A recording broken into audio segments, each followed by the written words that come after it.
sou a Daniele Martins e vou estar apresentando para vocês o trabalho intitulado Propriedades de fibra de carbono ativado e carvões ativados, uma revisão de literatura. Trazendo uma contextualização, então, a contaminação de águas a partir de micropoluentes de natureza orgânica e inorgânica, como fármacos, cafeína, metais tóxicos, incitou a necessidade do desenvolvimento de tecnologias capazes de removê-los eficientemente, uma vez que processos convencionais de tratamento geralmente não possuem essa capacidade. Nesse sentido, a adsorção ela se apresenta como um dos processos mais eficientes na remoção de microcontaminantes de águas e águas residuais, provenientes dos mais diversos setores de processos. Ela tem como vantagens a simplicidade de operação, o baixo custo de investimento, além de não requerer grandes áreas de instalação. O sucesso operacional do processo de adsorção ele depende não somente da compreensão das características do adsorvato, que são as moléculas as quais nós queremos remover nesse processo, características essas como tamanho de espécie e polaridade, como também é de suma importância a compreensão da natureza físico-química do adsorvente. Que características são essas, né? Qual natureza é essa? É compreendermos a área superficial, a porosidade, o volume específico, a distribuição de poros e grupos funcionais superficiais, uma vez que eles devem atender à necessidade na remoção do adsorvato.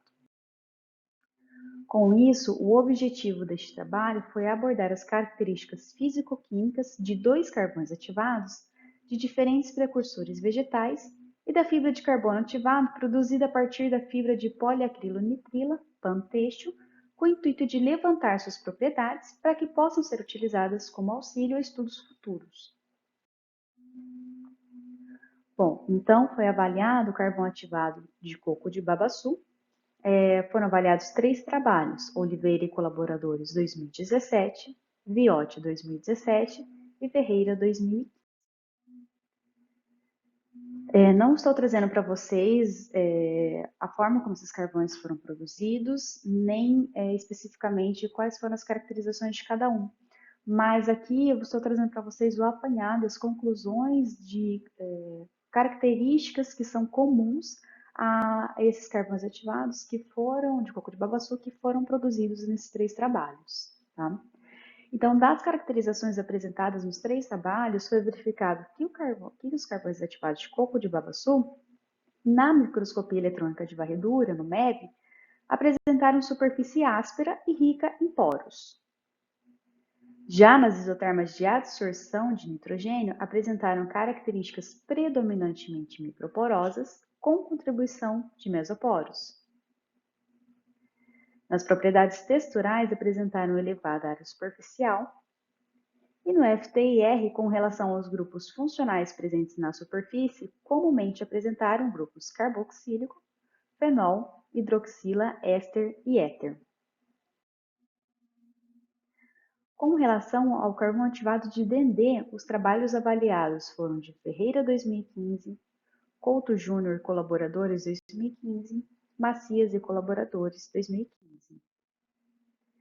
Das caracterizações apresentadas nos 3 trabalhos, foi verificado que os carvões ativados de Dendê, eles apresentaram características predominantemente microporosas, com diâmetro médio de poros na faixa de 28 a 35 angstrom, e quando funcionalizados na faixa de 13 angstrom. Apresentaram uma área superficial de média a alta, com contribuição majoritária de volume de microporos. E no FTIR, com relação aos grupos funcionais presentes na superfície, comumente apresentaram grupos carboxílicos. Já a fibra de carbono ativado foi avaliado o trabalho de Marcuso e Colaboradores 2016.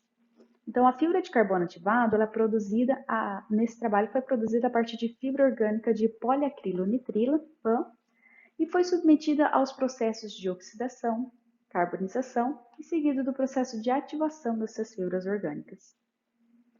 A partir dessa fibra PAN têxtil brasileira, então, foi produzido um feltro com o intuito de utilizá-lo para tratamento de águas. Tá? É interessante salientar que, comparando os carvões ativados granulares à fibra de carbono ativado, genericamente ela apresenta elevadas taxas de adsorção e desorção, elevada distribuição volumétrica, além de não apresentar problemas de empacotamento que carvões ativados granulares podem apresentar. Das caracterizações apresentadas no trabalho de Marcuse e colaboradores, então, a fibra de carbono ativada ela apresentou característica predominantemente microporosa.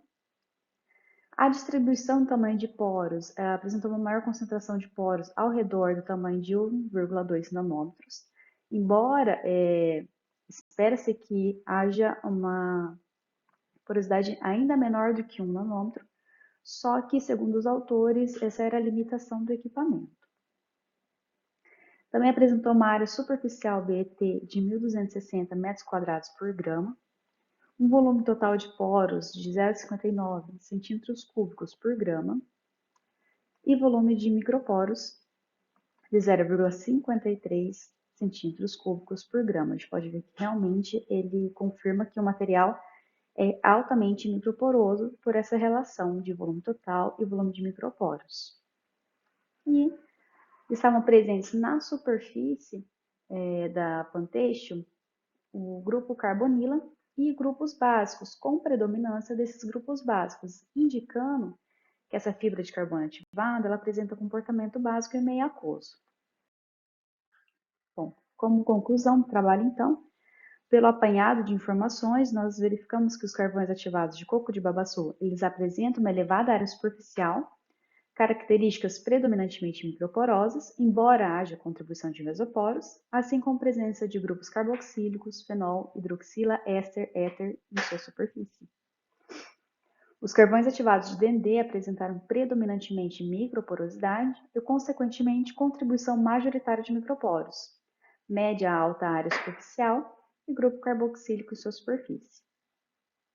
Já a fibra de carbono ativada, produzida a partir da Panteixo oxidada, apresenta elevada área superficial, implicando em elevada capacidade de adsorção, em especial para moléculas pequenas, assim como apresenta características superficiais básicas. Então, as informações aqui obtidas, elas podem auxiliar em trabalhos futuros de adsorção de contaminantes de águas superficiais e efluentes, né, águas residuárias. Esse foi o intuito desse trabalho. Essas foram as referências nas quais foram utilizados, foram estudados, né, os resultados. E um agradecimento especial à CAPES e à Universidade Estadual de Maringá. Obrigada.